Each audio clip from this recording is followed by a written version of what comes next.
Coming up on this week's show, how to do word processing on your NES. A weird Zelda bug revealed. And we chat with the Xbox co-creator, Kevin Bachus.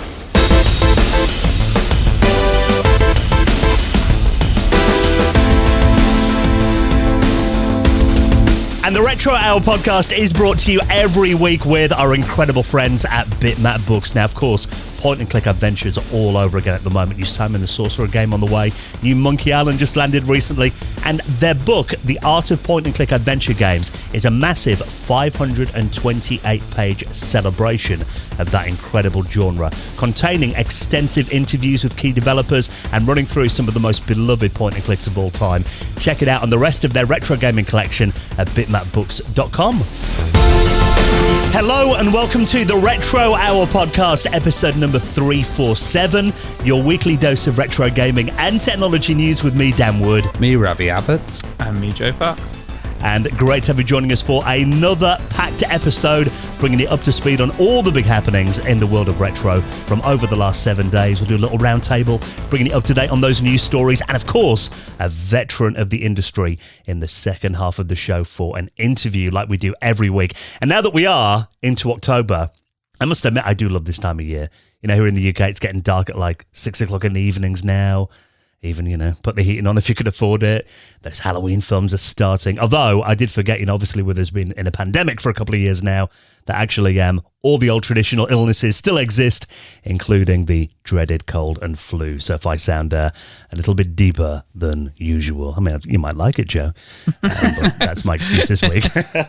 Well, we always have a fair in the city. So it's like, a fair comes to town, and when I was a kid, it was always a time that it would get really cold that year. So have you been out on the fair, Dan, and partying? I haven't been down for a cock on a stick, I must admit, which we should probably explain, because you put this on your Facebook. A cock on a stick is a Nottingham thing, isn't it? Yeah. So it's a traditional, like a cockerel, but also we have it's a very weird fair. It's named after geese, so it's called the Goose Fair. And we eat peas, hot peas with mint sauce in that. It's very weird, the whole fair, but I do enjoy it. and with the pandemic, it runs for 100 years. This fair has, and it's only been shut down when the plague happened before. So the pandemic actually shut it down for 2 years. So it's really good to kind of have it back. And of course, all the stores are exactly the same, but this time you could win a Switch. I'll be like, you got any SNESes? Maybe some mini consoles, yeah. Well, while Ravi's been out and about, of course, Joe, you talked last week about you getting into the metaverse on your Quest VR. You did ask, actually, are there any suggestions for retro games on the Oculus Quest? And we did have a few, actually. Kinos on our Discord, he suggested something called Emu VR, which looks really cool. I don't know if you've checked this out before. It's really an emulator in virtual reality of your bedroom when you were a teenager or a kid. And actually you can play, and there's RetroArch in there as well, so you can play stuff like PlayStation, N64, GameCube, Dreamcast, Super Nintendo, even arcade games as well. It's a bit of a work in progress at the moment, and it's even got NetPlay as well. So you and I could have a go with this online, Joe. It looks pretty cool. I've been looking at it just before we started the show, because I saw you put it in the show notes, and I wasn't sure if it was a news article or not. Yeah, this looks really, really fun. I'm going to download this tonight. Literally, as soon as we finish this, I'm going to eat my dinner, and then I'm going to go download this and try and not get sucked into it until 5, 6 in the morning, because this looks absolutely amazing, and it is spot on what I said.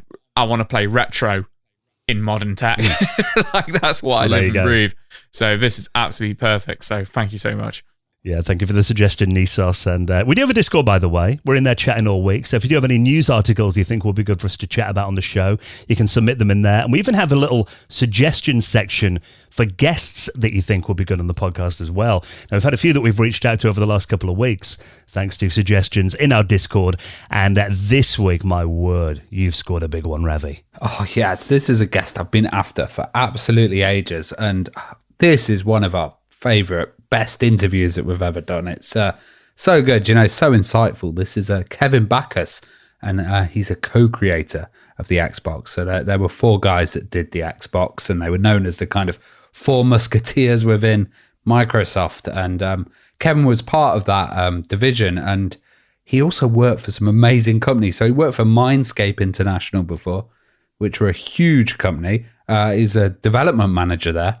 And then he went on to DirectX. So he's a product manager for DirectX. So we talk about some really interesting stuff here, actually. id Software and how they kind of worked with DirectX, and they had to convince them because there was a big battle between OpenGL and DirectX back then. But then how stuff like the development actually went to help with the Xbox, how the Xbox was created. He did stuff like focus groups, and they kind of brought people in and they said, Microsoft are going to make a console. And they said, what, the guys who make spreadsheets? And everybody burst out laughing. And, it's really hard to convince people that the Xbox was actually going to be cool. And it looked like Sony really, put the scares into Microsoft and got them really working. But also, he was amazingly in that interview, which was the attempt at Microsoft buying out Nintendo, which we saw some memos that were leaked recently about that. And we get a bit of inside info on that one as well. So this interview is just mind-blowing. It's got a little bit for everyone. You join me, Joe, and what did you think of the interview? Yeah, I thought it was absolutely fantastic. I think, obviously, Ravi, I don't want to brown your nose you too much, but obviously it was fantastically researched. And it was, like you said, it was a little bit of everything in there. It's his career, obviously Mindscape, but then mostly with DirectX and the Xbox and Microsoft, and really interesting stories there. A really cool story about Half-Life, which I won't spoil, and the relationships that he had with, Gabe from Valve, and obviously with Bill Gates and Sega as well, because I was getting there, you're spoiling it. And then I was going to say, you researched it so well, all about the Sega and the relationship with the Dreamcast, and then obviously the story of Nintendo. So there is literally, in these stories and in Kevin's history, there's so much like in the retro world, for PC and for console. And, I just thought it was an absolutely fantastic interview, and definitely one of the top 10 for me that we've ever done.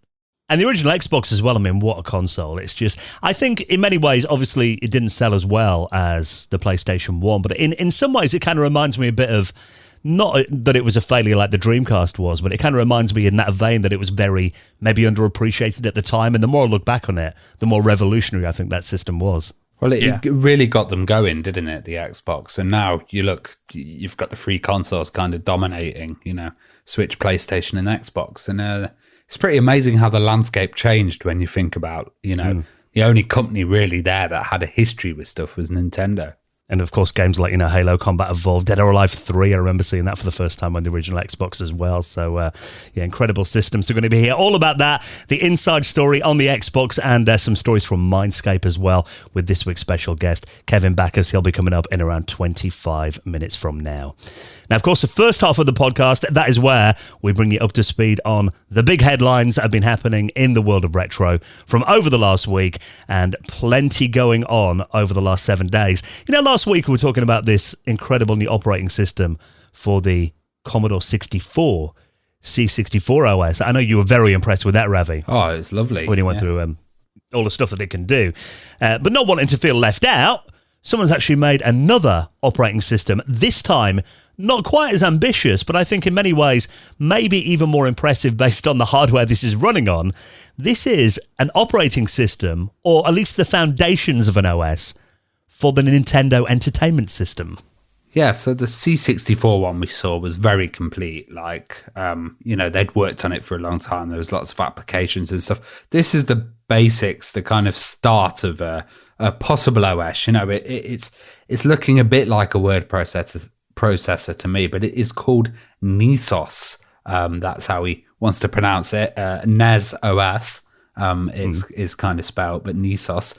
And it's very interesting. He looks like he's started to do some actual development on it, and using the features of the NES, because the NES was quite a low-powered machine to be doing an operating system on, and you have to kind of consider like using the devices on the NES and stuff, how you're going to be able to do input, stuff like there's not a keyboard for it, so you're gonna. Well, there is one. Yeah, there is. Oh God, is there? Yeah, so there was the Family Basic keyboard, which was for the Famicom. Ah, okay. And he's actually made it compatible with the Nisos. So it's fully compatible. It types and everything on there. He had to do quite a bit of work to get it working, and I'm not too sure if you can make it compatible with the normal NES. So it works on the Famicom, because the Famicom had hardwired in controllers, and then it had a 15-pin connector on the front of it, which is what the family keyboard uses. But the American NES and the PAL NES have a 9-pin connectors for their controllers, which were removable. So I'm not too sure if you can get it to run with the keyboard on a PAL or a NTSC NES, but it certainly works if you're running it on a Famicom. That's why you're our console expert, Joe. But with that in mind, it is compatible. The word processor he's got on there, it is completely compatible with the controller. It seems a bit fiddly. So there's 64 possible characters on there. And to essentially go through them on the controller, you have to press the A button and then hold it, and it will cycle through all the characters. And then if you want to go back, you have to hold select and A to go backwards the other way. So you wouldn't want to write a dissertation using this? No, probably not. And then I think you press, is it the B button, which will move the cursor a space forward. And then if you press select and B, it will move it backwards. So definitely fiddly, but interesting that he's got it working on such a limited controller. So this is it's really two core applications he's made, isn't it? So this Nisos, it's a settings program where you can go in and kind of fiddle around with the files that are stored in the 2K of NV RAM he's got in there as well. And you can do stuff like, check out free system memory, show some stats about the system as well. And the main thing is a word processor. And what I think is very cool is you can actually save up to 8 files that you can then load up again in this word processor next time you actually launch it. So it is a proper word processor. And, that's the important thing about having a word processor, that you can save your work and go back to it another day. Yeah, and I think you're right there about the RAM as well and stuff, because just storage is going to be a real issue on this if you're actually running anything. And if you're expanding it, adding programs and functionality, it's going to have to be really, really finely tuned. I don't know, is there any way of expanding the kind of thing, or having a bigger cart and maybe a bit more RAM on the cart? Yeah, I mean, it's only got 2K of NVRAM in here at the moment. But there's also a desktop as well, where there are files that you can save on there. And they've got icons as well. And there's, all the elements that you'd find in a basic graphical user interface. There's a mouse cursor there and a text cursor, close gadgets and stuff at the bottom too, so you can swap between the screens. So, I mean, it is very limited at the moment, but I think the fact that he's got the foundations of what we know as an operating system running on the NES, it is a pretty impressive foundation, I think, so far. And it's free. Because, we're talking about the Commodore 64 one last week, which I think is about £40. But like you said, Rav, years worth of work have gone into that. This at the moment, though, it's just kind of a little proof of concept, I suppose. And it's by a guy called Inkbox, who's put this video up on YouTube. And there's a website for it as well. So if you want to check out that, I'll link it up in our show notes at theretrohour.com.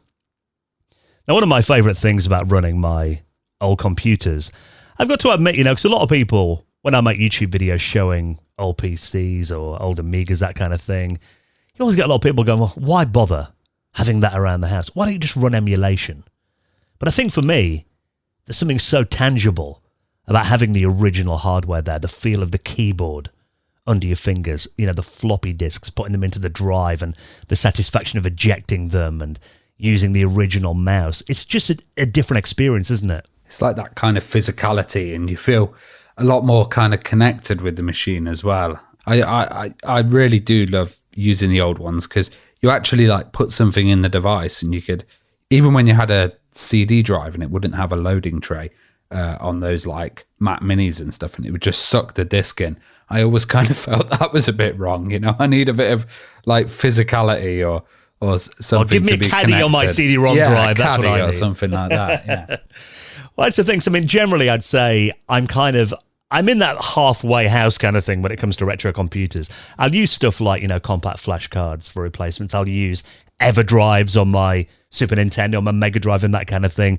I'm kind of all right to meet halfway, but there is one thing that I do miss about replacing a hard disk in an old PC, and that is the sound that old hard disks used to make. Do you remember like launching Windows 95 and hearing the disk just going crazy in your PC when it loaded up? Not even hearing it, feeling it vibrating in the desk. that was a big part of it. And, I think that kind of loading sound thing also works for every kind of retro format. So, people had the tape drives and they'd be able to hear different tones in the tape and work out exactly what was going on with the tape.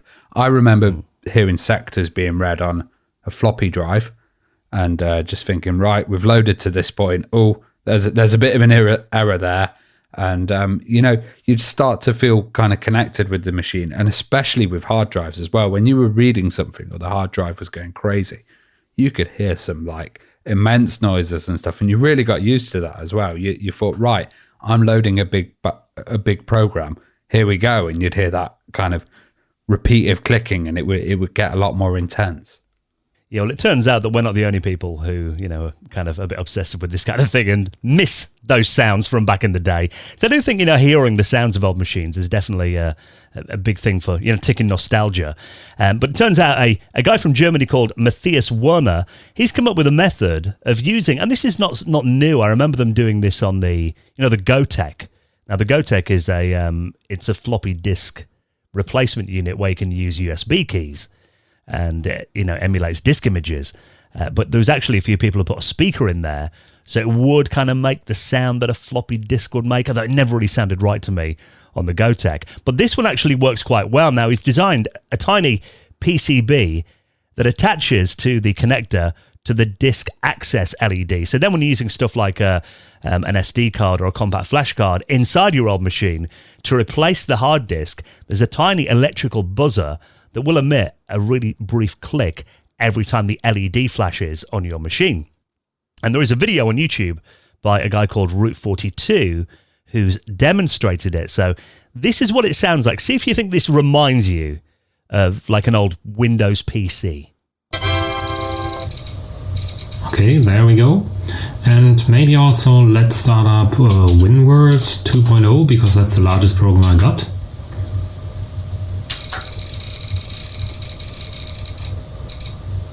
That's that. And also let's load a document and hear what that sounds like.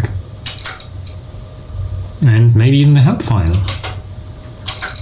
Oh, I love that sound so much. Yeah. That is quite authentic, isn't it? It does sound quite authentic, and like, he's talking about this device and kind of why it was created as well. And I think, with the LED light, that was another thing, like on the Amiga, we'd see it, but also on lots of other devices, you'd have that little flashing LED light, and all that stuff is hidden nowadays. You've just got an aluminum case, or you've just got your laptop or something. You don't really see that, and I think this is great because it supports like SSDs. It supports the latest kind of technology, flash devices in there, compact flash, SD cards as well, and it's a tiny little board. And it's actually being sold at the moment. So you can check it out on a Serda shop. And it's called the Hard Disk Drive Clicker, so HDD Clicker. And it's only €25 per unit. And I think, I actually want one of these. I'd love to see these kind of, getting installed in these modern silent devices. It's weird, isn't it? Like, we're looking at, cars at the moment, and you're getting electric cars and stuff, and some of them are completely silent, and companies amount of times I've nearly been run over by one coming around the corner. Yeah, and companies are actually now installing like sounds in them. You get like muscle car sounds in some of them and stuff, and people kind of miss that, and I think this is the kind of computer equivalent of that. It's really awesome. I love the whole idea of this. But I think, for using a retro machine, if you've got the original hardware, it just sounds weird when it's not making any sound, doesn't it? Because you expect that from it. Yeah, you get a buzz from the monitor.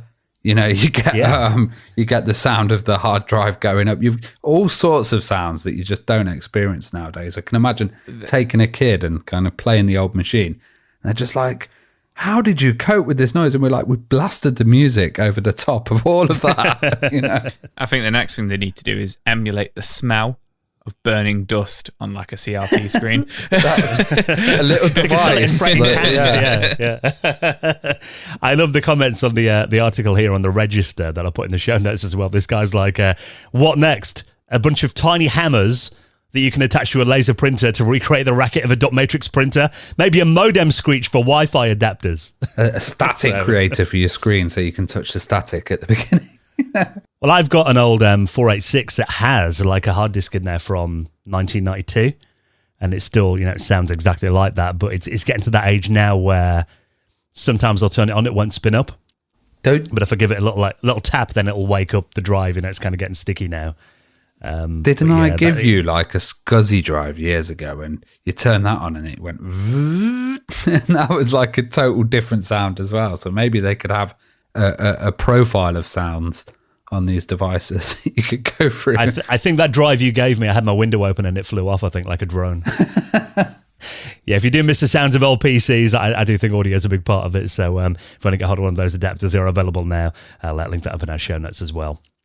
And I thought this was quite interesting. A thread on Twitter talking about a very subtle difference between a couple of N64 Zelda games, Ocarina of Time and Majora's Mask. And is this something you'd noticed before, Joe? 'Cause it turns out there's actually a bit of a graphical rendering bug in here on a certain item in the game. Yeah, I've never noticed this because it's such a small detail.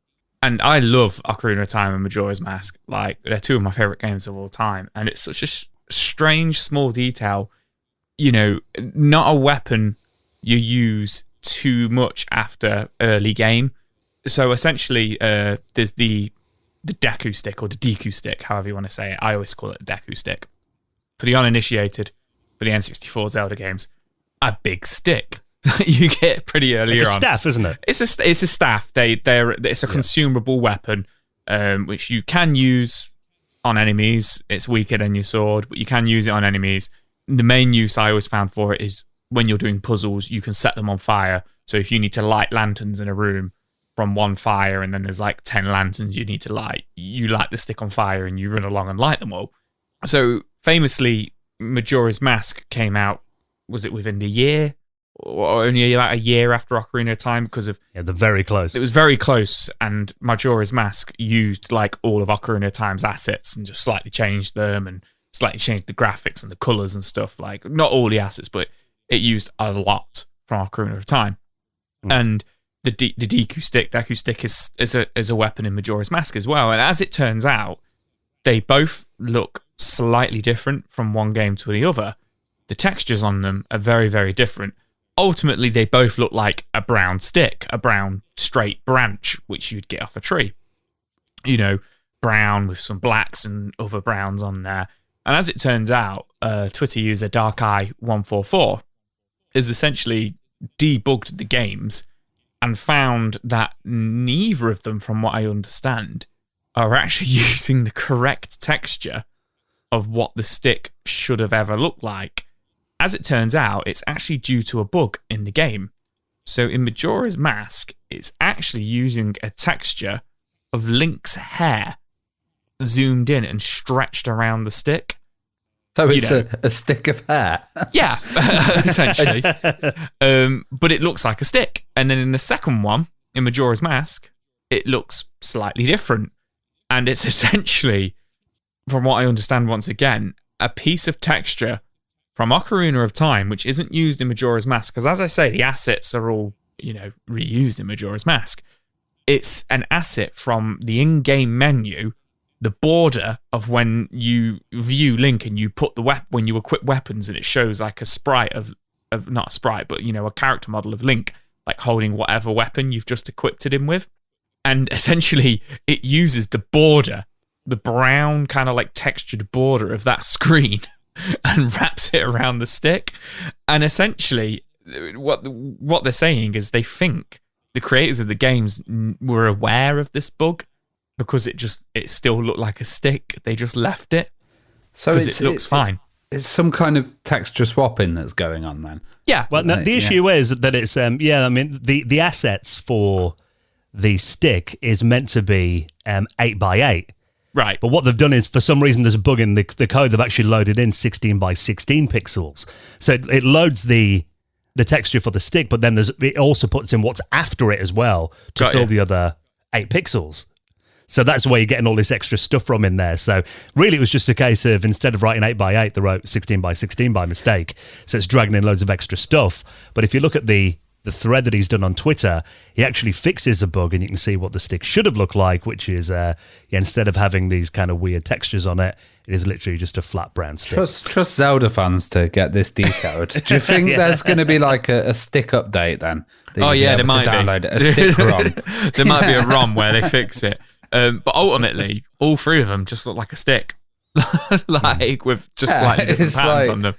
Yeah, I don't think in any other game people would spot like such a difference, but because it's such a popular title, and because it's so kind of legendary, everything's been analyzed in it so much that even the kind of slight difference in texture that I'm seeing here becomes a kind of story.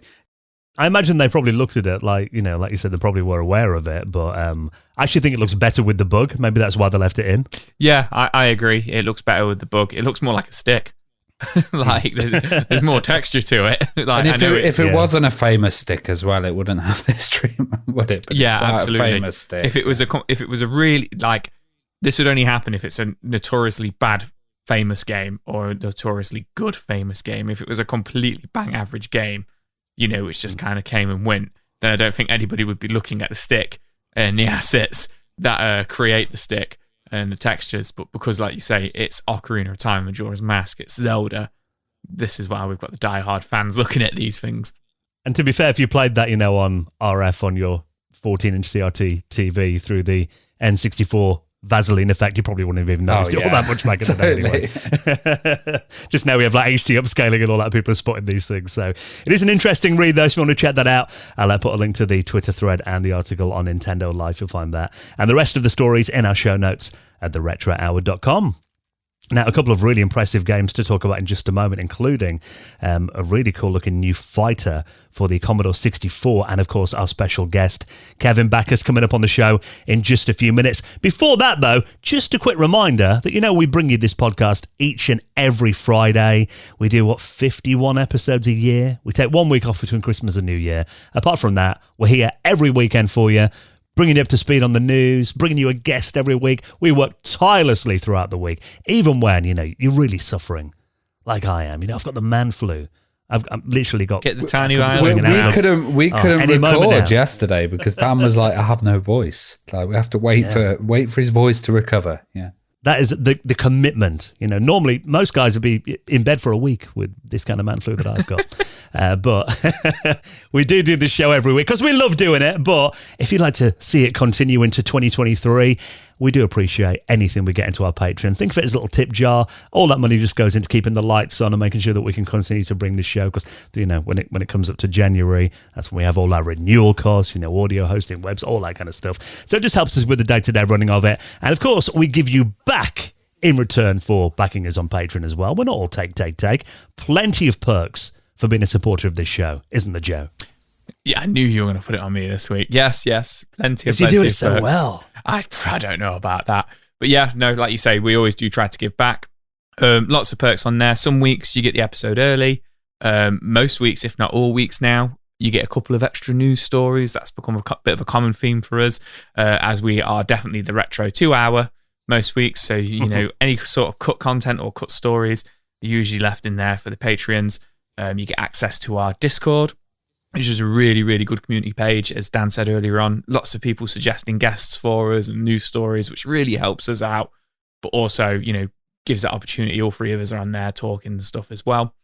And then the other 2 perks, which I absolutely love, we do also do the After Hours, which is the second podcast we do, which I think we're closing in on 30 episodes now. Yeah, of that. Not far off. Yeah, we do one of them a month. Where we do all sorts on that. We give our own opinions and reviews on certain consoles and our favourite memories of those consoles and particular styles of games, as well as kind of revisiting years in retro gaming. So going back and talking about, the 80s and the 90s and focusing on a particular year. And also doing some game reviews, which has been really fun. We've given each other games to review, as well as had our Discord people suggest games for us, which has been really interesting. And then obviously last Sunday of every month, we do the Patreon Hangout, which is where everybody's welcome to come and chat, whether they want to come on camera, whether they just want to listen, and literally just hang out with us for a couple of hours on a Sunday night. Most of us have a beer or a cider, some chocolate and some sweets, and we all just sit there talking about retro games. Sometimes it goes off on a tangent. We talk about mobile phones, OS Movies. setups, anything, what did you say, Dan? Movies, all sorts. Yeah, all sorts, which has just been amazing. And I really, truly feel like I've made friends on there, and I look forward to seeing people on there. And sometimes it's, people can't make it, and it's a shame. And it's like, oh man, I'd be so, looking forward to talking to so-and-so. But yeah, man, we do like to give back. We understand at the moment times are definitely, are hard, especially in the UK and lots of other places in the world. So it does mean a massive amount to us when people do donate, even if it's just a couple of pounds, a couple of dollars a month. We really, really do appreciate it, and we do try to give back. Yeah, we're totally like independent. We're not like IGN or any big kind of thing. It's just three lads kind of doing a podcast, interviewing tons and tons and tons of people week in and week out. Yeah, and I've just looked, actually, the next Patrons Hangout is going to be on October 30th, so I expect spooky full-on Halloween costumes for that one. You guys and Halloween. So yeah, if you'd like to join the Retro Hour Patreon community, new members always welcomed, and of course, for coming on board, you'll get a mention in the most prestigious high score table in the world of retro gaming, and we do have 3 new patrons to welcome this week, and let's induct them into the Hall of Fame. Hall of Fame! And a big welcome to Burnt. The Amiga Show, which is such a good YouTube channel. Check it out. It's all done on an Amiga video toaster. Amazing. Amazing. And a massive thank you to Rob Hull, who all joined us on Patreon over the last week. Thank you so much for your support. And if you'd like to join the Retro Hour community on Patreon, all the details to join up right now are on our website at theretrohour.com. Right then, story of the original Xbox with Kevin Bachus coming up in just a moment. Before that, I'd like to get your opinion on this, Joe, as someone who is not a Commodore 64 gamer, but I know you do enjoy these kind of games.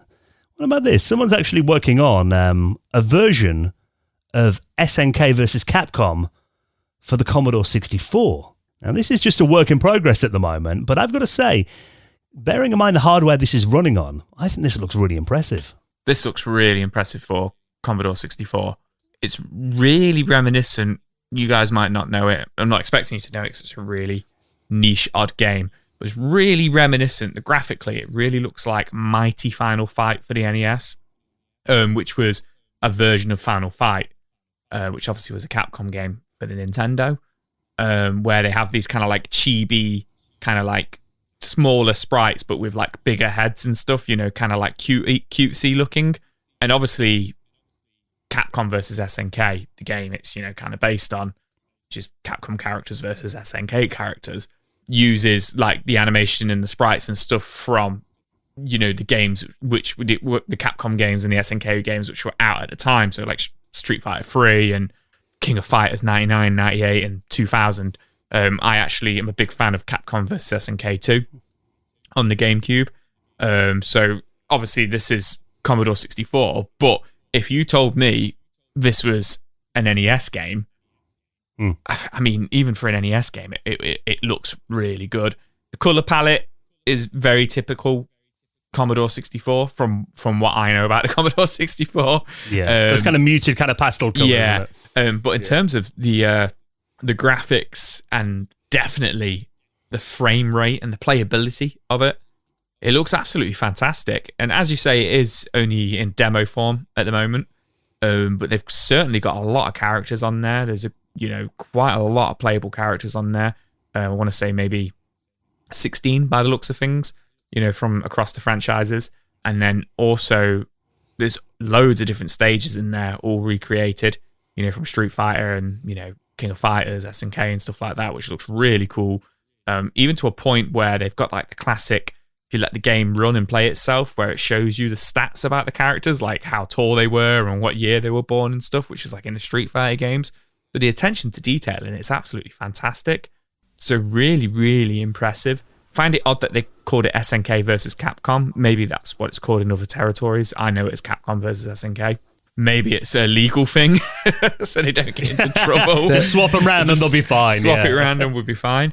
If you made a game called Hedgehog the Sonic, I'm sure you'd be fine. Yeah, it'd be absolutely fine. Bandicoot Crash. But yeah, no, ultimately, my point is, I think this looks absolutely fantastic for the C64. The special moves look good. Yeah. When they've got the kind of like effects going on the special moves and stuff.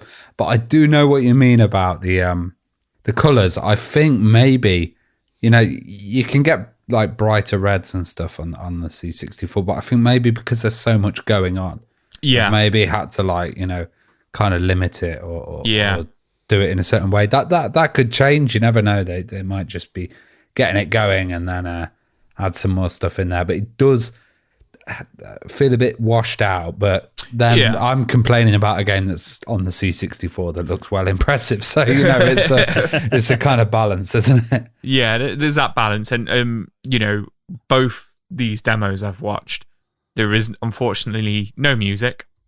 Maybe that's how they've managed to get the frame rate and the animation on there and the playability looking so good.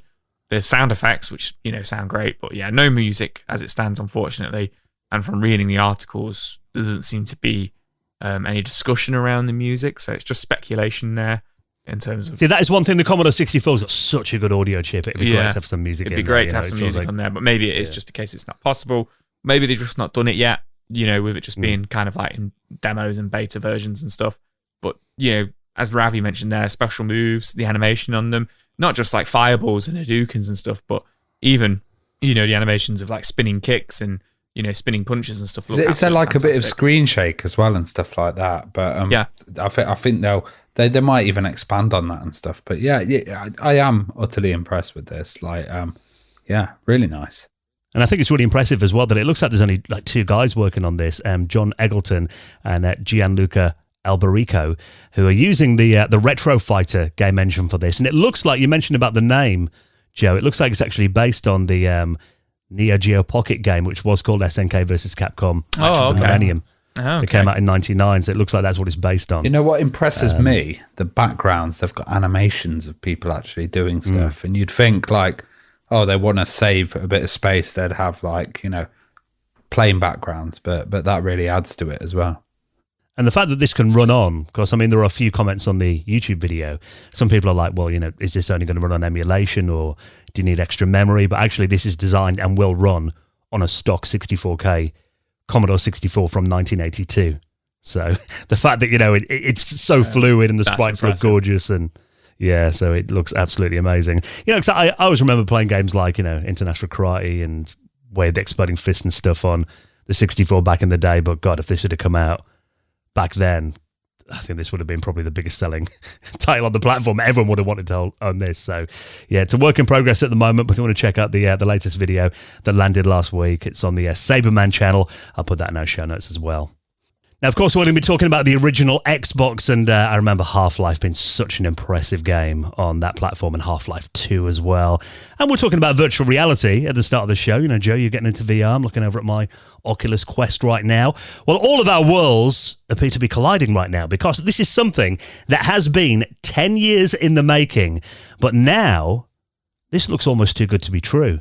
You can actually play Half-Life 2 in virtual reality. 10 years in the making. How impressive does this look? 10 years kind of sounds standard for Half-Life, doesn't it, in the making? Half-Life 3 has been 20 years in the making. Yeah, stuff always takes a long time, but this does look really fantastic. Like Half-Life, to me, it had that kind of cinematic feel that I didn't really get in other games, and that kind of immersive like storytelling.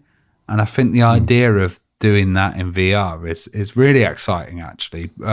Later on, I used to play some FPSs. I remember Red Faction was a really good one.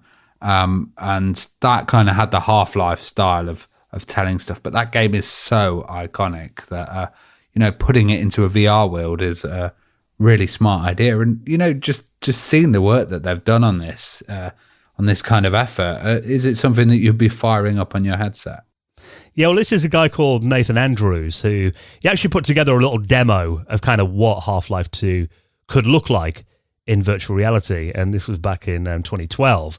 And of course, that was before we had stuff like Oculus Quests and really off-the-shelf cheap VR. He was using a Sony HMZ T1 back then, and he had some specialized motion tracking gear too. And he put out this little demo, and then, as it turns out, the Half-Life community is such a cult game. There are forums, there are community groups, there are Facebook groups, there are Discord groups. A load of people got involved, and there were dozens of volunteers who, over the last 10 years, have been contributing and actually making this a reality. And now Half-Life 2 VR mod is available to play. Now, this is a free open beta that you can play on Steam at the moment. And again, even though it's 10 years in the making, this is still very much a work in progress. But there are some videos that you can check out, and I'll put the article from Kotaku in our show notes too. And I think because Half-Life 2, it's such an iconic game, being able to play something that a lot of players, particularly, hardcore fans who've been playing this for like nearly 20 years, being able to see that game in 3D and actually being placed in the center of the world, that's just something else. Well, it's one that's kind of been missed. So they've had like Half-Life Alyx, which was the kind of, the modern one. And there was also some Portal games, which for me, this is in VR, for me, a Portal game would be hell. Because even playing Portal normally, I felt sick.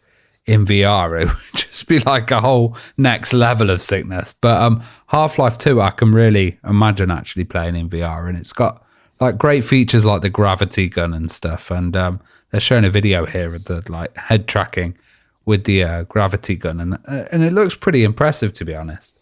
Yeah, and all you need the original Half-Life 2 that obviously you can buy on Steam. And they reckon that there's going to be like episode 1 and episode 2 support coming very soon, according to the team's page as well.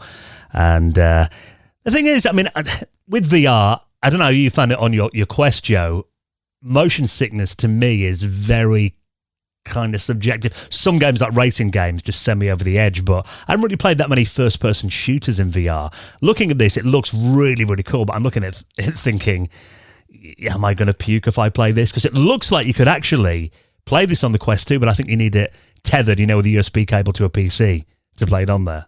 So I've only played Beat Saber on my Quest and then Resident Evil 4. And Resident Evil 4, I'm happy to report, hasn't made me motion sick at all. And I do get travel sick under particular circumstances. I get travel sick on buses and coaches, funny enough, but not really in the car. But I've been absolutely fine. But then I've been playing all the bonus modes on it, and then over the last couple of nights, I've actually played the campaign. And there's a part in the game where you have to drive a speedboat, and it actually came up with a warning as I got on the speedboat saying, you're playing the immersive mode. This can cause like no joke. Good luck. Yeah, it can cause like you're on your own. Yeah, really bad motion sickness. And the segment's only like 5-10 minutes long. And I was like, whoa, I'm starting to feel really sick. Like on but ultimately watching this Half-Life 2, it looks all right to me. I can't imagine. I think I'd be all right on it. There's bits where you are on, like a kind of like jet skis and boats and stuff on Half-Life, isn't there? Maybe similar situation. It's just the water physics that might make me feel poorly. But you've never played Half-Life before, have you? Is it serious? No, I've never played the Half. Why are you telling everybody this, Dan? I haven't played the Half-Life games. I should. Since I got shamed a couple of weeks ago for only having completed like 10 games. Yeah, well, that's worse. That's worse than I ever played Half-Life. Well, I'm going to shame myself here. I've never been untethered from VR. So I used to have a tethered headset, which was the HTC Vive. And I remember playing an FPS game on there, but this was tough because it was an archery game.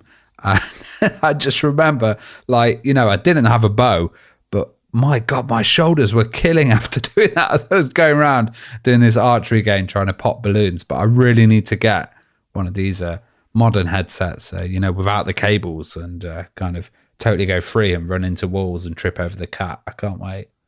Well, that's the thing. We are the retro hour, even though we know we're talking about, state-of-the-art kind of VR headsets and stuff like that. But I do think the fact that technology is improving so quickly, compare it. You'd have a room for your VR system. I remember, Ravi, and a huge team as well to develop games. This is just one modder that's kind of doing Or this. team of modders, yeah. Yeah, one team guy of who modders, initiated it. yeah. Yeah, but and the fact that they are bringing these retro experiences, I think, for us, that's where the interest really lies, isn't it? I mentioned last week how I'd love to play Monkey Island in virtual reality, and maybe that'll be a thing that modders do, which would be incredible. So I do think it's really cool, particularly iconic games like Half-Life. So if you want to check that out right now, the beta is available on Steam, and I'll link it up in our show notes at theretrohour.com. Now, if you were a gamer of that generation, then I'm sure you're a big fan of the original Xbox, and we're going to get some incredible stories with the Xbox co-creator, Kevin Bachus. He's coming up on the show in just a minute. Before we do that, let's just take a quick second to give a big thank you to this week's sponsor, and that is a long-term sponsor of the Retro Hour podcast, our amazing friends at ExpressVPN. Now, I speak as someone who has actually had this experience, been very smug, thinking, I don't need a protective case on my smartphone. You might remember being there that time, Ravi, when I actually dropped it in the car park outside my work. Oh, God, yeah. Smashed my screen all over the place. Well, the thing is, going on the internet without ExpressVPN, that's like using your smartphone without a protective case on. Most of the time, you're probably going to be all right, but all it takes is one drop onto solid concrete, and then you'll be full of regret like I was. So our friends at ExpressVPN, we've got an amazing offer for you as well. And I know, Ravi, you're always our privacy advocate on this show as well. And you were very pleased when ExpressVPN came on board because you've used them for years. They are your VPN of choice. Yes. They're incredibly fast. And that's the great part about ExpressVPN. Every time you're on a network and an unencrypted network, bad things can kind of happen. Like, hotels are really dangerous for airports as well. People can actually set up networks that are pretending to be the kind of network that you actually want to connect to. And then they can, do a man-of-the-middle attack, and they can go in there and they can take all your information and personal details and stuff. And that's where it gets insecure. With ExpressVPN, you will be secure because you've got some amazing encryption there. They've got high-level encryption, which basically a supercomputer would take billions of years to get past. It's really easy to use. You just fire up the app, click on it, and then straight away you're protected. And that app works on so many different devices. So you can have it on phones, you can have it on laptops. I even have it on my laptop set to fire up as soon as I start. So that's really awesome because I can go into any cafe, or I can just go around if I'm on holiday or if I'm traveling, and I can get onto ExpressVPN. But also, I'll be able to watch, Netflix from another country as well, which is always a little bonus there. So, if you want to protect your data, then this is definitely the way to go with ExpressVPN. Yeah, so you can secure your online data today and use our exclusive link, and you'll get 3 months free on top of a 1-year plan, and you'll make a massive saving as well on the price. So head to expressvpn.com/retro. That's our link, so they know that we sent you, expressvpn.com/retro, and a big thank you to our sponsor, ExpressVPN. So next on the show, we are going to be talking to Kevin Bachus, Mindscape's International Development Manager, the DirectX Project Manager as well, and the Xbox co-creator. He is next on the Retro Hour podcast.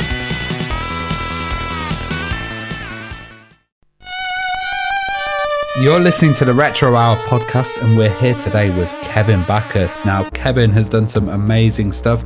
He's been the Mindscape International Development Manager. He's been the Product Manager of DirectX, the co-creator, and Head of Third-Party Relations for the Xbox.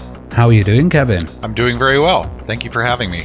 Oh, it's great to have you on. And, we start every single episode with a question that will really take you back. What was one of your first kind of gaming memories or experiences that you had?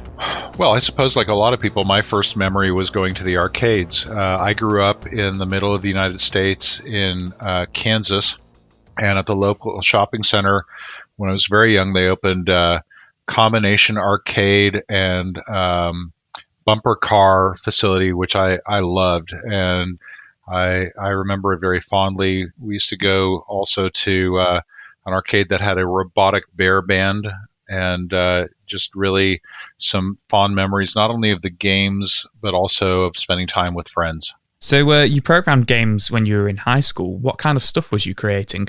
I mostly created little games that were sort of like space combat simulators, and some like Eliza style chat bots, and just little whatever kind of struck my fancy.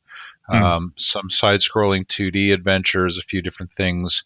I actually built my first computer out of a kit when I was 12, and it was a Heathkit computer, and I got onto the bulletin board systems at the time, CompuServe and Prodigy, and met other people and kind of traded software through that. It was a great introduction to what later became the world of social media as we know it today. That's really interesting, because kit computers were quite a thing, and you wouldn't even think of that nowadays, kind of building your own computer from scratch. Well, in a way, you kind of do, right? I mean, you can sort of put together a graphics card and storage and motherboard and do that. I mean, obviously, it's not. I actually got out the soldering iron and kind of soldered transistors together. You certainly wouldn't do it that way, but some of that same spirit is still alive today with people who, put together their own rigs and modify them, upgrade them, overclock, that sort of stuff. It's still alive and well from my perspective. Well, mine always crashed when I did that. I was wondering, you went into game journalism then and started working with a PC magazine. How important were the kind of games magazines back then? Well, actually, my start was in technology magazines, not game magazines in particular. Growing up in this small town in the middle of America, a lot of my friends' parents were like, "Oh, well, Kevin's in high tech. He'll go into high tech." And being a rebellious teenager, I kind of diverted into film production. I went to a film school and really enjoyed that, learned a lot. But there was something about games and technology that I found compelling. So my first job after college was actually as a labs editor for a company that for the publisher of PC Magazine, a new magazine that was specifically focused on the idea of bringing computers into the workplace, which was apparently a very controversial idea at the time. But personal computers on every desk and people using that, it was the future, and we helped bring it about by making it a little bit less mystical. So you ended up working at Mindscape. What's the story there? What's kind of like the bridge between the journalism and then going into Mindscape? How did that come about? Well, I was living not too far from their U.S. offices, and I had an opportunity to get to know the team there fairly well. Some of the people I had met in my previous life who were now working there, making a career of games, and they sort of started hanging around quite a bit. My fiance at the time took on a role there, first in marketing and later in product development. Now my wife, and since I was there all the time, they were like, "Look, you seem to be here often. Why don't you just start working for us?" And so I did. They were a really huge company. We heard about them over here, and I was just wondering what the culture was like at Mindscape, and how big they were, and was it really like a friendly group, kind of family atmosphere? It was really exciting. I mean, I couldn't ask for a better introduction into the game industry. For one thing, there were kind of two sides to the organization. There was the game side, but there was also the educational software side, which were very collegial, and there was a lot that you could learn from each other, but also kind of increased the overall footprint of the company because they were operating in two very, very fast-growing markets. Mindscape, when I joined it, was in the process of rebranding from its original name, the Software Toolworks. And the Software Toolworks is very famous for a number of very early products. I had some for my Heathkit. I remember I had, of all things, I had a recipe organizer from them, and a few other things. They're very famous for a typing tutelage software called Mavis Beacon Teaches Typing. Very few people knew at the time that Mavis Beacon was a completely fictitious person, but she introduced a lot of people to the idea of typing, which I hear is important when you have a computer. And so that was great, but also they were the first publicly listed video game publisher. I think a lot of people don't know that. They assume it maybe be Electronic Arts or Activision or something like that. Mindscape, actually the first games company on a public stock market. And then finally, and probably most important from my standpoint, we produced games for everything. We worked with Sony, we worked with Sega, Nintendo, 3DO, Amiga, PC, Mac, you name it. We made games for everything. And what an amazing experience that was to be able to get such a broad range of exposure to all of those platforms at a time when there was such vibrancy and everything was new and developing at the time. That's sort of how I ended up at my next stop at Microsoft, because we were one of the first publishers to start developing games specifically for Windows as opposed to MS-DOS. And it was my job to try to spend time with the folks at Microsoft to understand how we would go about doing that. And so I think that, that's certainly an important part of my journey, was being able to build those relationships and build that experience as we started to produce that. And it came about because we were embracing all these platforms. So you mentioned, close relationships there, and famously Mindscape had a really close relationship with Nintendo. And back then it was quite difficult for a lot of publishers, to get that kind of relationship with Nintendo. They were quite, I guess, private. They were very, very strict with their rules and stuff. What was that like, and what games were you working on at the time? Well, Mindscape had a relationship with Nintendo based on personal relationships at the head of the two companies. In fact, because of Mindscape's experience developing educational software, we were allowed to develop games using the Mario character. In fact, to some extent, I would not be surprised to learn that we were responsible for a brief pause that they had with the Mario character and a refocus on Donkey Kong with things like Donkey Kong Country. I think a lot of people were surprised and disappointed to find out that some of the Mario games that we produced were not games so much as educational software. I think they felt surprised by that, disappointed, and I did notice that at the time that Nintendo went a bit quiet with Mario, and then obviously brought him back bigger than ever. But that really came about because of relationships between the people at the top of both companies. And, I can't say enough about my admiration for Nintendo, something that I'm sure all of your listeners and everyone kind of involved in this shares as well. Well, were there any particular big titles that you worked on there that you worked with and kind of really enjoyed? Well, I think the best known Mindscape title was something called the Chess Master.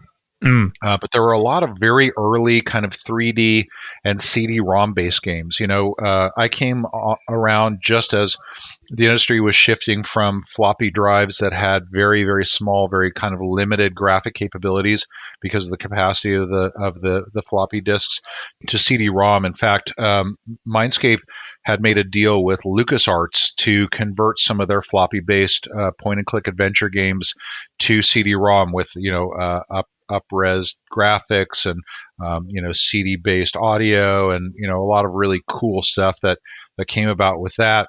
But there are also a number of titles that I still feel very, very strongly about. We had a great relationship with a company based in Paris called Cryo Interactive, CRYO, and they did a title called Mega Race that actually had like a human sort of narrator. It was a futuristic racing game, kind of a battle game, and it was like set in a futuristic game show, and so there was actual like live, humans that had been filmed that were sort of narrating the race, and quite a few different things that we did back in the day, including some, like I said, some very early Windows titles that I was particularly impressed about, because it became very obvious to me as a gamer that Windows was about to take over the world, that we were all going to have Windows-based PCs, and the idea of like going back into MS-DOS to play games was going to be antiquated. So the question was really how to develop Windows games, not whether we would develop Windows games. Mm-hmm. So speaking of Windows and Microsoft, and you mentioned earlier the relationship that you were building with Microsoft, moving from DOS to Windows, obviously, it was about to become absolutely huge. What's the story with you eventually moving to Microsoft and being employed by them?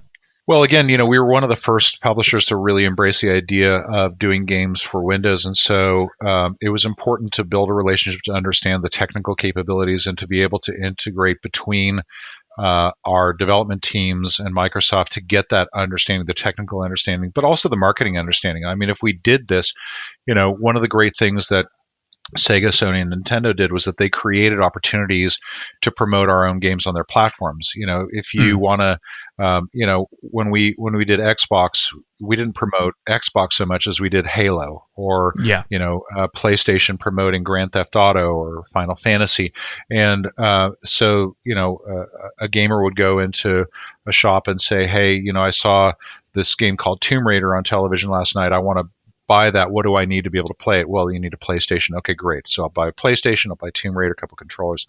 And so we were looking for that sort of stuff, and Microsoft kind of really struggled with that because, at the company, like, games were a relatively small business compared to the behemoth that was operating systems or Office or, development tools or things like that. And so, I worked very, very closely with a number of the members of the DirectX team, Alex St. John, Jason Robar, Jason White, other people who were DirectX evangelists whose job it was to go out and encourage game developers to start using DirectX and to start developing for Windows. A lot of people forget that although Microsoft is a large and somewhat powerful company, they can't force you to do things on an open platform like Windows. They have to explain to you why it's in your best interests and, how it's going to make your game perform better and do that sort of stuff. That's why the title of evangelist came about, because they evangelize the benefits of the platform and, why you might want to, use these new capabilities. And so I worked with them a lot, and I kept, expressing frustration over the lack of marketing vehicles that were available for our games, which was a frustration that they shared as well. And so after a while, it was like, well, if you're so smart, you come figure it out. So I did. And did they interview you, or was it just kind of like a smooth transition for you? They did. And what was that like? Was that intense? It was, because it was a business role more than a technical role. It wasn't the sort of famous Microsoft vetting that you often heard about at the time. It was a bit like going to work for NASA, like the best and the brightest, saying to people, "Oh, I'm working at Microsoft." That there was a certain cachet to that.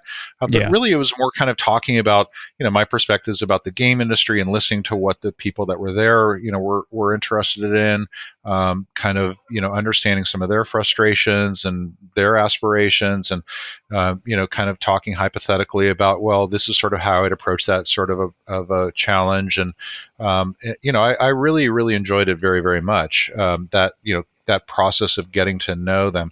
A lot of people say that if you're a boat owner, the happiest days of your life are the days that you buy your boat and the day that you sell it. And I would say the same thing is true for many people who go to work for a large company like Microsoft.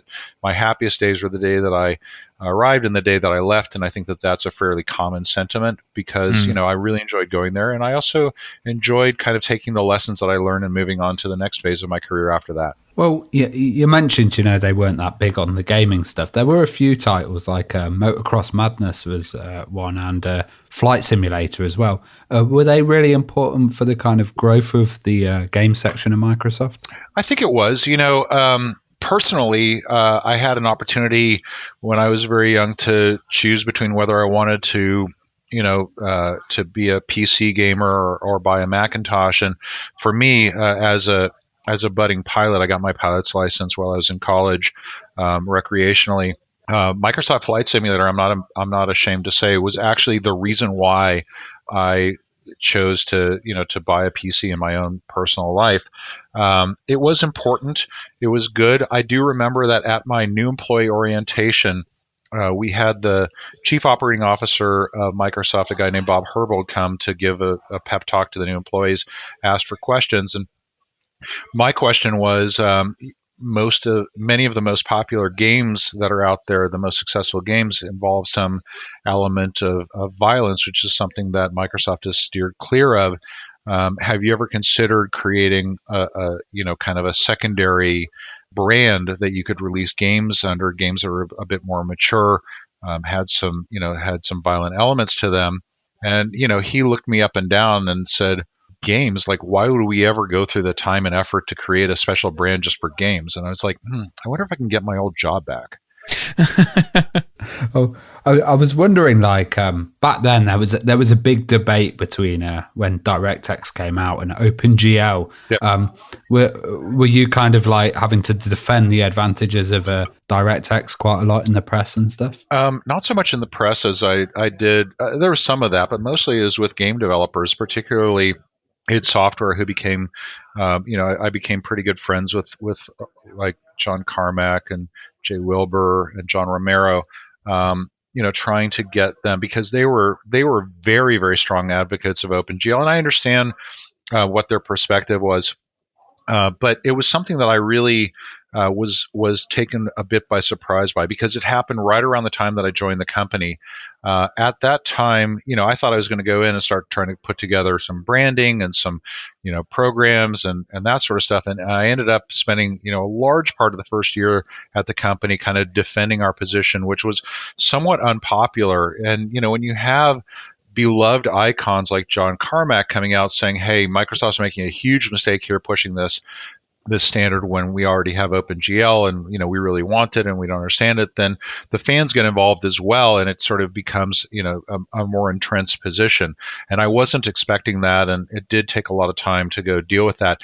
In addition, internally, the guy that ended up running the DirectX graphics APIs and was one of the other three guys that we started Xbox with, Otto Burkus, had been running Microsoft's own OpenGL. And when the decision was to really try to put a lot of focus behind Direct3D, they put Otto in charge. I think the idea was that, there's no better approach to try to put two teams together than to take the guy who was the fierce competitor internally and make it his responsibility to improve the other technology that was within the company. And, I think that ultimately, you can argue whether Microsoft's focus on Direct3D was right or wrong. But I think that, if you look back on the last many years of development and how far we've progressed, I think that, it's the whole industry has done an unbelievable job of kind of figuring out where it wanted to go and how it wanted to use technologies and platforms to get there. So I heard that you had to go to ID and kind of talk with them about getting a DirectX version of Quake as well. Well, Quake 3. Was that an interesting meeting? Well, I really, really liked them and respected them, and I felt that we built a pretty good relationship. Obviously, we wanted to encourage them to do that. They were a little bit put out because I think that, some of the people who preceded me at Microsoft wanted to make a point, and so they had created a Direct3D wrapper, where some of id Software thought it was talking to OpenGL, but it was really talking to a translation layer that ended up talking to Direct3D, just to make the point that Direct3D was capable of doing it, which is kind of a nasty way of making that point, but effective nonetheless. And so they're a little put out by that. But look, all the developers that I worked with, I had such admiration for them and such respect for them. And the conversations were largely politics free. It was really more about the technical merits, and whether that was inside of Microsoft or outside of Microsoft, it was always a meritocracy when it came to technological ideas. There was no way that we were going to get a company like id or a company like Epic, who I also was very fortunate to build a great relationship with Tim Sweeney and Mark Rain and the folks over at Epic. All those conversations were really more about sort of what's the right thing for the product. And that helped to kind of inform a lot of the early thinking about what we wanted to do with Xbox and why we wanted to do it. So Half-Life came to the PC. Did you see a huge growth in PC gaming at that point? The kind of late 90s, early 2000s? I loved Half-Life. One of the last things that I did at Mindscape before I went to work for Microsoft was I had actually gone and licensed the Quake engine to do a game. We never actually ended up doing anything with it, but we were, depending on who you ask, we were either the first or second licensee of that engine, Valve being the other. And so I was very familiar with them. And, my relationship with it obviously predates my time at Microsoft because of those negotiations around that. I mean, I remember getting beta copies of, I can't remember if I got a beta of Wolfenstein. I definitely got beta copies of Doom before it was released, and Quake. And so, that preceded and predated my time at Microsoft. But the Valve guys, I got to know as like a fellow like early licensee of that engine, which is one of the first engines that was ever licensed. And so I got to know Gabe really well. And obviously, because of Gabe's time at Microsoft, he was very eager to try to build some sort of relationship. What very few people know is that actually I was talking with Gabe about the potential of bundling a version of Half-Life with, I think it was Windows 98. I felt really, really good about that. I thought it was a really good showcase. But again, the team at Microsoft felt that it was sort of the wrong, kind of the wrong foot forward, that it would send the wrong message because of the violent content of Half-Life. Even if the version that was bundled with Windows was relatively violence-free, that association would be problematic. And so it didn't end up going anywhere. But I really felt like that would be a strong statement, more so than Solitaire or Minesweeper. No disrespect to those pieces of software. They're obviously very, very popular. But I really wanted to move sort of much more casual gamers into understanding what was available, out there in the world of gaming beyond simple puzzle games. Well, talking of video game violence as well, Game Blocker was a interesting kind of piece of technology, and were Microsoft kind of pushing stuff like that, and also what was their attitude towards video game violence at the time? Not really. I think that their approach as the steward of the platform was relatively, hands off. Again, Windows, Mac, open platforms. You don't have to have Microsoft's permission to make a Windows game. You don't have Apple. You need to have Apple's permission to develop a Macintosh game. And so I think, I don't think Microsoft really had much of a perspective at all about violence when it came to the platform. Obviously they wouldn't really promote violent games, but they wouldn't really prevent them either. It was sort of an arm's length relationship. Now, when it came to Microsoft's own published games, again, as I mentioned before, it was really much more interested in, puzzle games and, simulators and sports titles and that sort of thing that had more broad general appeal and didn't have negative connotations associated with it. So what's the story behind the Sega collaboration with DirectX and Microsoft CE for the Dreamcast? Well, again, that's something that slightly predates my time at the company. We were actually approached at Mindscape to do that, but clearly I heard about it a lot when I was at the company, and we were sort of in the process of transitioning towards Xbox. The idea is fairly simple. Microsoft at the time viewed itself, among other things, as first and foremost an operating system and development tools provider. Here was a new platform that was out there. Bill Gates personally had a relationship with the head of Sega at the time, and said, hey, if you're coming out with this new platform, you're going to need some tools and APIs and an operating system to go with it. And, so we've just released Windows CE for consumer electronics, for consumer devices. We think it would be, a great thing, a great addition. It would help your developers to build titles for it. And so Sega licensed it and provided it alongside kind of a lower level API of their own development. And of course, at the time, most developers were just getting out of using like assembly programming and, very low level programming. It hadn't been that many years on since that was the way that you develop games. And so the idea of having, sort of an abstracted operating system like Windows CE with the overhead that goes along with it, although there are benefits to doing that, the benefits of having a low level API like Sega was providing were more compelling. And so I think as a result, we saw more adoption, of those APIs than Windows CE.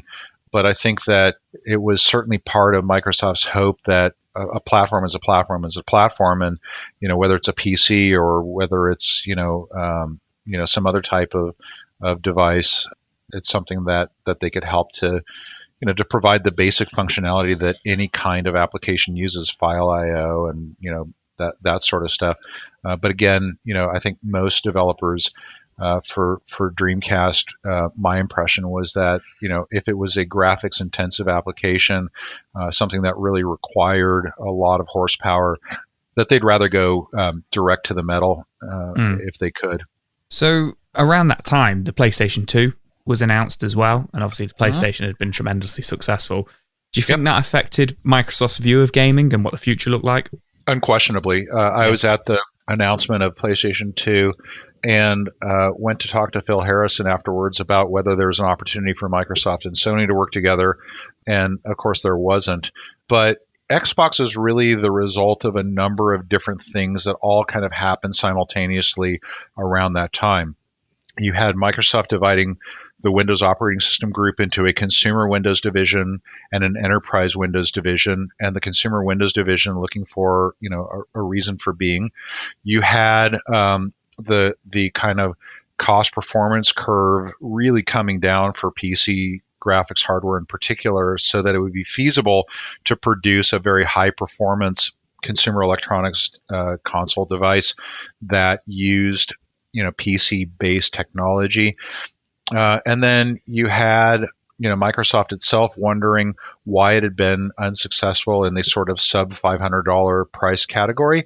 And then last but not least was Sony coming out and saying, we're basically going to be the end of PC gaming as we know it. The emotion engine in PlayStation 2 is based on alien space technology that is light years beyond anything that's been seen before and is going to completely transform the world. And people are going to, and I think one of the Sony executives actually made a comment about how, nobody was going to be gaming on PCs anymore once PlayStation 2 was available, which certainly got the attention of a lot of executives at Microsoft and wanted to know what was going to happen. The genesis of Xbox really goes back to a Think Week piece that was prepared by Otto, who I mentioned before, and Seamus Blackley, where, every week Bill would go off and, think deep thoughts about the company and ask each of the teams to write up a document about something that they're thinking about, something that they're really interested in. And oftentimes they would be asked to prepare something on a particular topic.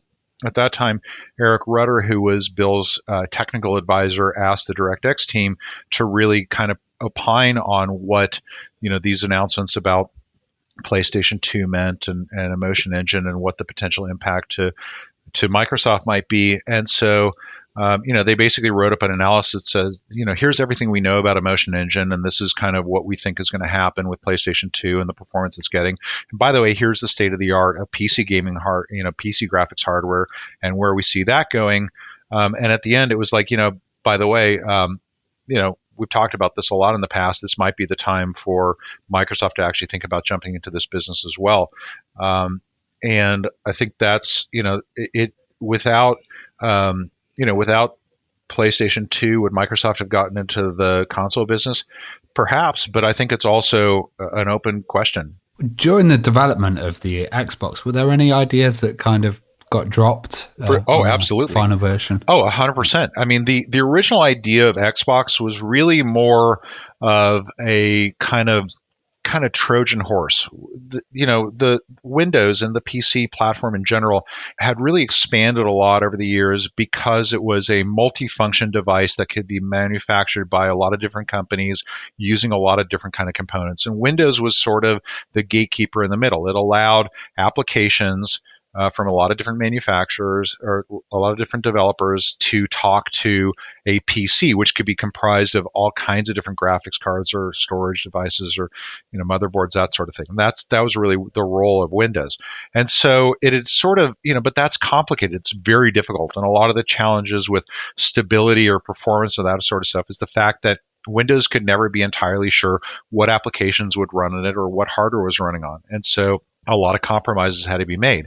And so the idea was, hey, if you basically had a hardware standard that you got manufacturers like Dell or Mitsubishi or companies like that to go build, and it looked to the consumer like a consumer device. It didn't require you to install games. It didn't require patches or updates.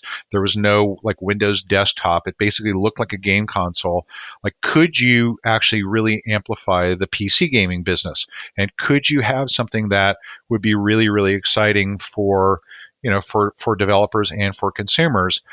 And the key to that was that you had a hardware standard that all the Xbox hardware conform to, and a very, very, very slim version of Windows that was the traffic cop between the games that had been developed for Windows and for Xbox as one binary that ran on that. And so the idea that in its very, very earliest phase was that this was going to be something that wasn't going to require software publishers to pay a royalty to Microsoft. It wasn't even going to be manufactured by Microsoft. It was going to be manufactured, and it was going to enable consumer electronics companies and PC companies to get into the console business. And also, it was something that that was going to to really kind of take that focus and really kind of run with it. And I think that that's obviously very, very, very, very different from where the platform ended up. But yeah, I mean, there were a lot of things that as we talked to hardware manufacturers, we talked to game developers, we talked to publishers, we talked to consumers, we talked to everybody, they helped us to kind of refine the focus and to become much more console-like over the development of that, which was honestly a very, very short amount of time. I mean, if you look at the time that we first proposed to Microsoft that maybe we should think about making a game console, the time that it hit shelves, very, very short amount of time. Well, I heard you guys were kind of sitting around, all four of you, in a group eating like jelly babies in the meetings and stuff. How important were those kind of discussions and just sitting around the room and like shooting off ideas? Well, they were fundamental, and I wish they were jelly babies, because I have affinity for that. They were actually jelly bellies, which is a very different thing, just a sort of a standard small jelly bean. But I mean, those are some of my fondest memories from Microsoft, because, the sky was the limit. We could have done everything. And what we did was, Microsoft really encourages people to think a lot about their business. And DirectX was not just about those technologies. DirectX was about the game industry. When Bill or Steve had a question about Activision or Electronic Arts, they didn't call Ed Fries and the guys in the game division because they were a competitor to those companies. They called us because we were interacting with them and we were talking to them and we knew what was going on and we would, interface with them. And so, we had the freedom and we had the relationships internally and externally to go to Rick Rashid and the guys in Microsoft Research, or to go, outside to game developers and really kind of understand things and bounce ideas off of them. Hey, what do you think about this? This is what we want to do. And what's the right idea? And again, it was a meritocracy. The best ideas won.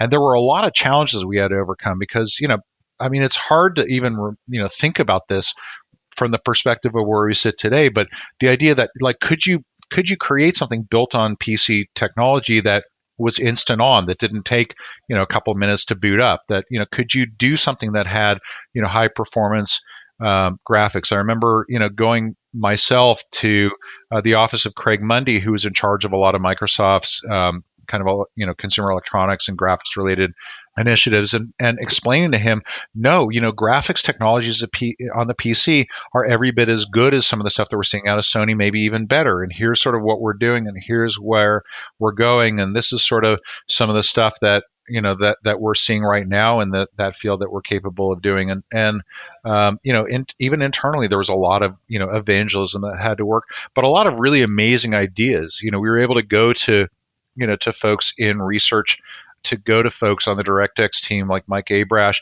understand sort of what they were seeing out in the world, go to manufacturers like NVIDIA and ATI and 3DFX and understand what they were seeing, and then get together in that room and say, hey, here's what I heard, or like, what are we going to do about this, or who else can we talk to? Who else can we bring into the circle? Like, what else do we want to do? I mean, that was everything. That was what made that all possible. That is mind-blowing, that is, to be honest. And just like with all these discussions and everything going off, was there thoughts and kind of like things being thrown out there about like Dreamcast collaboration and the Sidewinder collaboration that Microsoft had? Did that all help with the development of the Xbox?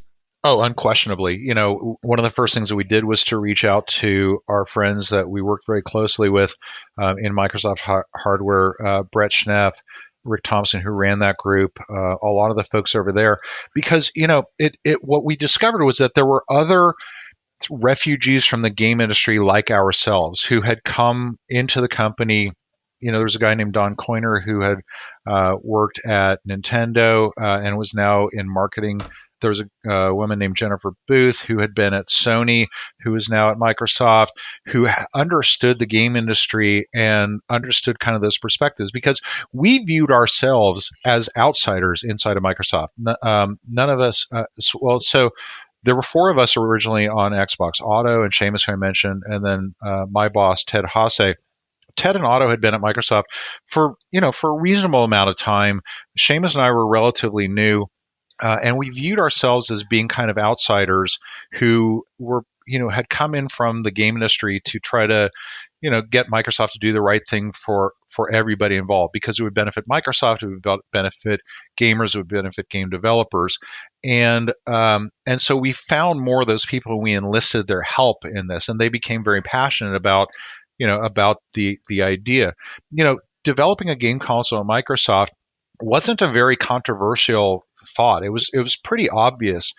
But what was controversial and not obvious was whether Microsoft would ever actually do it. I mean, I remember before I went to Microsoft thinking, if there was ever another company like a Sony, giant corporation, that would come into our industry and build another console, Microsoft is the obvious candidate. But they would never do it. It's just not kind of how they do things. And that persisted a lot. And I think, down to the last minute, there were always questions about would Microsoft have the fortitude to get into this business and do it this way.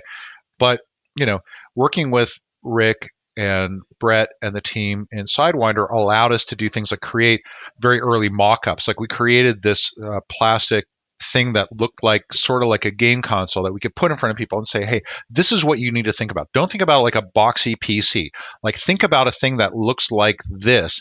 This is what we're talking to you about today. Not a gaming PC, not a junior PC, but something that looks more like a console. And then obviously, having a game controller that worked with that and doing those sorts of things helped to bring that to life and make it more real and more concrete than it would be otherwise. While that was happening, what kind of alternative names were being thrown out, or was it always going to be the Xbox? Well, no, it was not always going to be Xbox. I mean, we had to call it something, and people were just sort of, they were referring to it as the DirectX box. That DirectX box, like that, just like they had to refer to it as a thing. Yeah. Figuring like, okay, well, we'll put a pin in it and we'll come back to it later, and the marketing people will come up with something amazing that's incredible. And so it was, it was that DirectX box, and then it was like that Xbox. And, the name DirectX came because the idea was that these were APIs that would allow you to target the hardware more directly, graphics or sound or whatever it was. But and there was a family of it. So it was Direct Draw, it was Direct Sound, it was Direct, Play, things like that. Direct, blank, DirectX. That's how DirectX came about. So people are like, yeah, so like so these guys are thinking about building, a hardware spec for something that would be like a, some sort of a DirectX box, and then it was an X box. And then when we got permission to do it, obviously we brought in, the big brains and the consultants, and they came in and they're like, asked us all kinds of questions like, if this console were a tree, what kind of tree would it be? Or if it was a car, what kind of car would it be? And I remember my wife, who was on the project, said, well, it would be a motorcycle, it'd be a Harley Davidson. People, it'd be a Porsche, it'd be a Ferrari. And so they went away and came up with a bunch of names that were all terrible, and they all sounded like car names. And we're like, no, these are awful. And they're like, oh, well, we're just trying to gauge your thoughts about stuff. These aren't the real names. And then they went off and did more exploration. And I remember we're in a meeting. They come in, they're like, okay, we tested all these names, including Xbox, and we have a winner. We have a name that is going to knock your socks off. This thing tested through the roof. Everybody loves it. We think this is fantastic. We're like, great, lay it on us. What's the name? They're like, the Microsoft 11X. We're like, what? The 11X, because it like goes to 11, it's like Spinal Tap. It goes to 11 and the X, and it's mysterious. And like, we look at each other like, these people are crazy. And so I turned to Don Coiner, and he's like, go lock up the Xbox trademark. And I'm like, yeah, I think we should probably do that. So we went and did that. We had to buy, Xbox.com was owned by a German porn company. Nice. So we had to go buy that in secret. Like we had to go create a shell company. And so we bought that from them. There was actually a publicly listed company in the US whose ticker symbol was XBOX, but they were in the process of going out of business. So they were very happy to get like a small amount of money. And so, we kind of went and locked that up. It was not a great trademark. And there were a lot of negatives to it. The letter X in Japan signifies bad or stop, so there, it wasn't obvious. One of the things that I realized from a lot of product naming over the years is that ultimately it just becomes like a natural thing. Like you just can't imagine it as something else. And so whatever initial concerns people would have, invariably over time, it just becomes like an accepted fact that this thing is called this, and people, whatever they may think of originally, eventually it just becomes natural and comfortable. I was wondering, when Bill announced it at GDC and stuff, it must have been good to talk about it after working on it in secrecy. It was so fantastic, but it was also really weird because, we had been talking about this in secrecy for so long, particularly when the product actually launched. I remember Seamus and I were in Tokyo for the Japanese launch, and we're going to these places that we've been to 100 times in Akihabara and places like that. And suddenly there are these big displays with Xbox, and people are wearing hats that say Xbox. And it's like, how do people know about our secret project? Like, it was kind of a weird adjustment to make from this idea of like secrecy and people not knowing about it to everybody knows about it and everybody's talking about it. But mostly we were just really, really happy that everybody loved it. The reaction that we got to Xbox was not, what a crazy idea. Like, oh my God, this is so original and, such an innovative idea. The reaction that we got was, what the heck took you guys so long? Which I think is a great, great reaction. It makes you feel like you're on the right path when everybody's like, well, duh. I mean, it's obvious that you guys were going to build it and it was going to be like that. The other weird reaction was that at that GDC, we had a lot of people coming up to us saying, hey, what company were you guys with originally? And we're like, what do you mean? Well, like, we don't remember Microsoft buying a console company. They assumed that there's no way that Microsoft could have come up with this idea on their own. They must have bought a company that was already developing it, and that wasn't true. It was entirely homegrown. And honestly, I mean, no disrespect to Microsoft, but I kind of took that as a compliment that they felt like it was something that was different from what Microsoft did in the past. Because in truth, one of the things that I had done particularly was to look at a lot of Microsoft's efforts in the consumer electronics space, most of which candidly were not that successful, trying to understand why. And oftentimes it was because they tried to do something in a different way. They tried to kind of move the industry in a different direction rather than trying to improve upon the direction that things were already going. And so the fact that people understood that in the game industry, game developers who we respected, who we loved, that they said, this is something that, that we can't see Microsoft doing. I mean, it was kind of a mixed blessing because I didn't want them to feel that about Microsoft, but I did want them to feel like it was something that was different than the approaches that they had seen in the past. Yeah, I guess it was kind of easier for Sony to do with the history of the Walkman and the kind of cooler stuff like that. Was it hard to, convince people that it was actually going to be really cool? And having to get celebrities involved and stuff like that as well. It was less about celebrities, but yeah, I mean, it absolutely, that was a concern from the beginning, and we did a lot of focus tests. And honestly, we had to get Microsoft to get out of its own way. I remember, when Bill went on stage and said, we're going to spend $100 million to market this thing. And it was kind of the cool thing that Microsoft was doing at the time. We were inundated by people from other parts of the company who wanted to be part of that.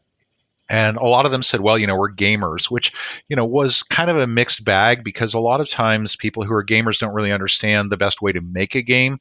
And so we had to, be very cautious about it. But a lot of executives would come through and say, all right, we heard about this thing that you're wasting billions of the company's dollars on. Just tell us what it is so that we can get it over with. And, we'd explain it to them and they'd say, okay, but what's, okay, so it's going to play games and that sort of stuff, but what's the silver bullet? And I'd never heard that term before. What's the silver bullet? Well, it turns out this was a term that Microsoft used for marketing its products where, like, what's the feature? What's the one feature that puts you up against a competition that puts you over the top? Like, what's the silver bullet that kills the competition dead? And so they say, does it do photo editing or like, can it, run Office or web browsing? And we're like, no, it plays games. It plays games, they look better, they play better, they sound better than games on any other platform. And that's why people buy consoles is to be able to play those amazing games. Yeah. But, you got games, but they've got games. So like, what's the thing that's going to be your like your differentiator. And we're like, the games are going to be the differentiator. And we had to do focus groups to prove that. And in fact, we would go into focus groups and we'd say, okay, Microsoft, this is before we announced it, Microsoft is thinking about building a game console. Massive amounts of laughter in the room. Oh, the spreadsheet company? And then, of course, the invariable jokes would come out. It's going to blue screen. There's going to be patches, blah, blah, blah. Okay. The moderator would say, let's assume it's a really great console, though. Like, let's assume it's going to be really, really good. What do you imagine that this console would do? Somebody says, well, play games, obviously. Okay, obviously play games. What if it could play audio CDs? PlayStation could play audio CDs. What about that? Yeah, okay, fine. What about DVDs? DVDs are just becoming a thing right now. And people would say, yeah, that's pretty good. Free DVD player in my console because, we have a DVD player in the living room, but I'm going to put this in the bedroom. And so I could have a DVD player. But yeah, okay, that's good. Well, what else would have? What about like web browsing? It's like the record scratches. And people are like, whoa, whoa, whoa. We're not talking about a console now. We're talking about a PC. And then it's going to be, they're back to like, it's going to be bad. It's going to crash and it's going to, all that sort of stuff. Oh, no. Sorry. Did I say web browser? Oh, no, we're not going to do that. It's going to have like tips and tricks about, upcoming games and like videos and like all the stuff that you would see in a web browser, right? But like specifically around games, and then like people are like, oh, well, I like that idea.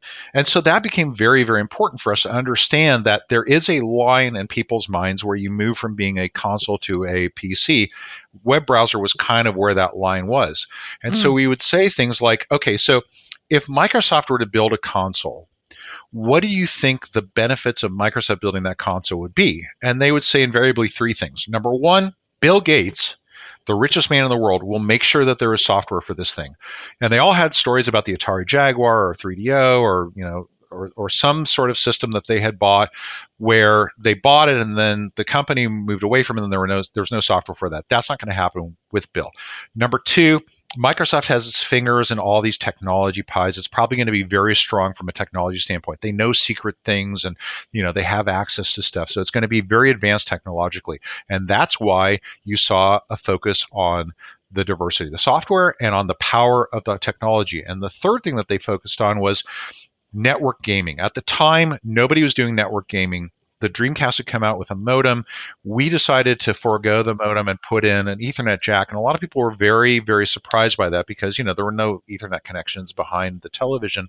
But what a lot of people said was, I think that over this generation of consoles, this next console I buy, I think that during the time that I own that network gaming is going to become important. And so even though I don't do it now, I want a console that has the ability to do that down the road. And so that's why the third thing that we really focused on was Xbox Live and all the networking capability. We heard that. And the other thing that we heard loud and clear on top of those three things was, Microsoft kind of stands behind this thing and Microsoft brings those benefits, but Microsoft is not a consumer company. And so that's why all the early messaging was basically Xbox from Microsoft.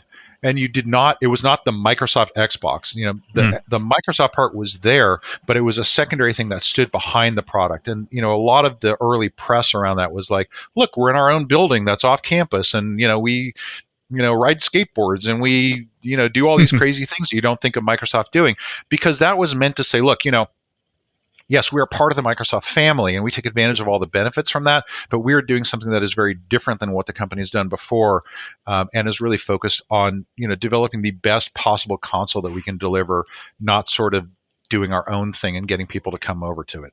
So I guess one of our last questions would be, which is one I'm absolutely dying to ask. I read that you were there in the meeting when Microsoft discussed buying out Nintendo.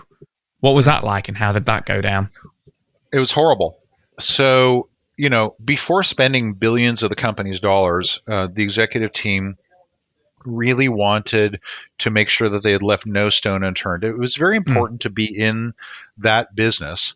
It was unclear whether the right approach was to build, our own hardware and spend all the money and do all this sort of stuff because, Microsoft really, for all of the criticisms of Microsoft that have been leveled at it over the years, is a very collaborative company. I mean, it works very closely with hardware manufacturers and software developers. And And so going out on its own and building a piece of hardware was something it had never done before. It had never built its own PC. It had never kind of done that stuff. It enabled other people to do that. And so one of the things that, that Steve Ballmer in particular really wanted to do is to make sure that no stone had been left unturned. So he said, before we do this, I want you to go down the road to Nintendo and ask whether they would, be interested in potentially, some sort of a merger opportunity. And we knew that, from years and years of working with Nintendo, that they were a fiercely independent company that, that had a perspective on the industry and on the world, and that it was unlikely that they were going to be receptive to that. But we set up the meeting.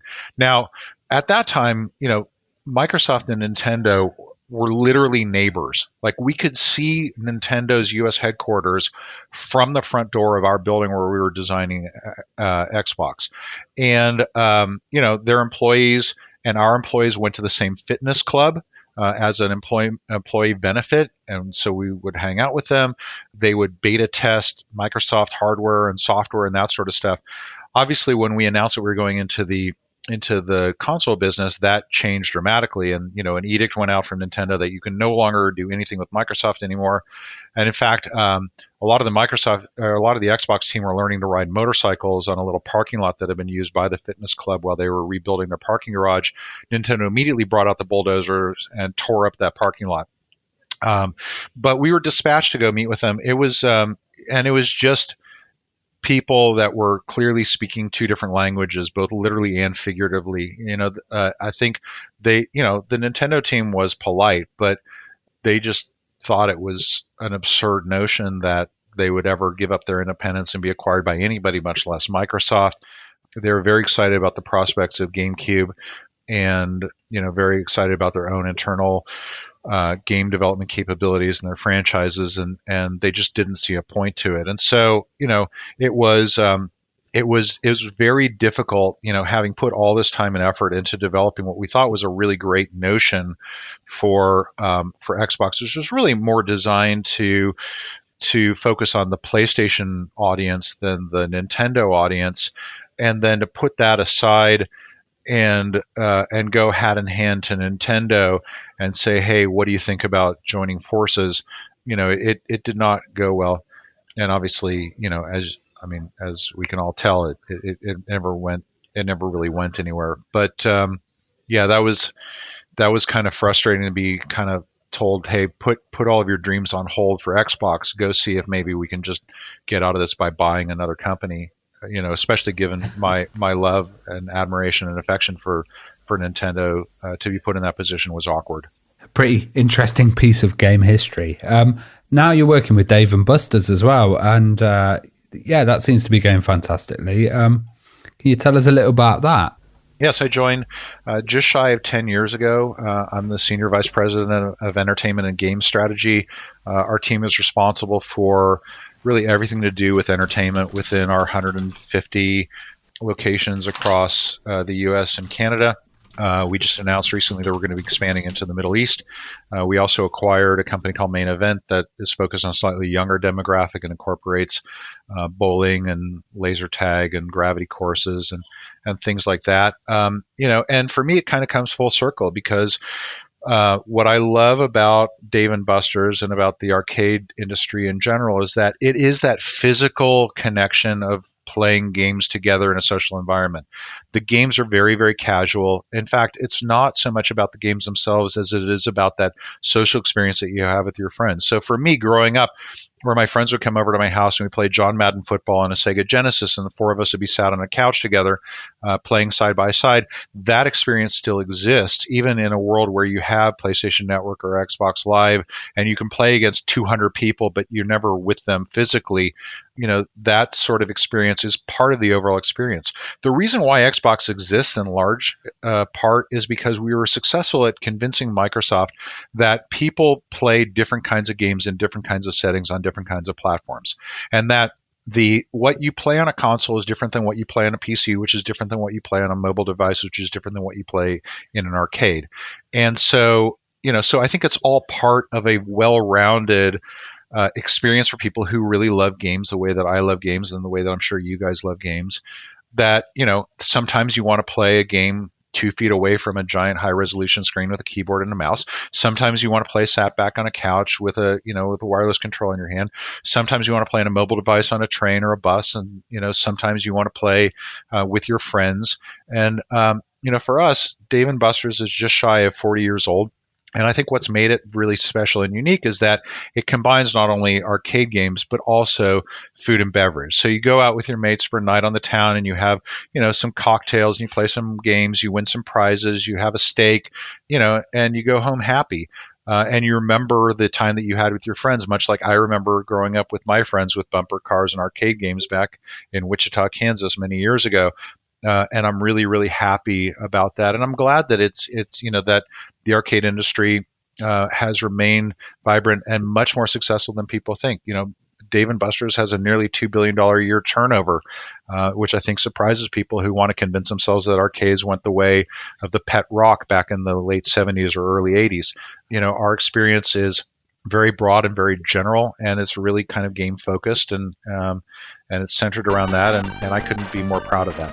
Well, if anybody wants to check them out, we've got one in Manchester and we've got one in Birmingham as well. So our UK guys can go and check that out. Well, Kevin, it's been amazing having you on, and thank you so much for doing this interview. It's my pleasure. I enjoy talking about this, and I thought that you guys asked some very, very insightful questions, including some topics that I probably rather left forgotten, but I'll go have a drink and try to forget again.